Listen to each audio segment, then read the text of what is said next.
এটা তখন আমাদের বয়সে যারা এখানে উৎসব পরিবেশে দেখার জন্য এটা আমাদের একটা দীর্ঘদিনের পটিয়াবাদী উৎসবের পরিচিত ছিল।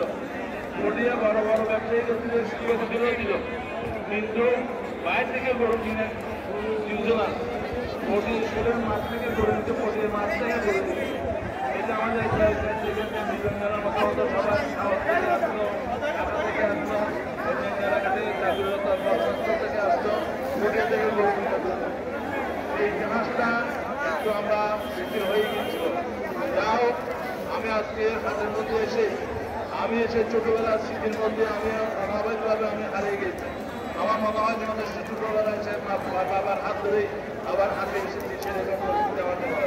প্রচুর গরু উঠেছে, প্রচুর খরিদ্দার রয়েছে, প্রচুর ক্রেতা রয়েছে, বিক্রেতা রয়েছে। একটা সুখময়, একটা আনন্দময় মুহূর্ত আমাদের আমার মনে হচ্ছে এখানে আছে।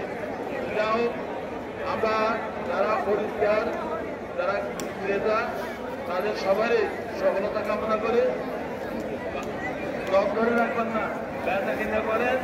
এবছর যেহেতু দীর্ঘদিন পর হয়েছে, পটিয়া যাতে সুনামটা রক্ষা হয়।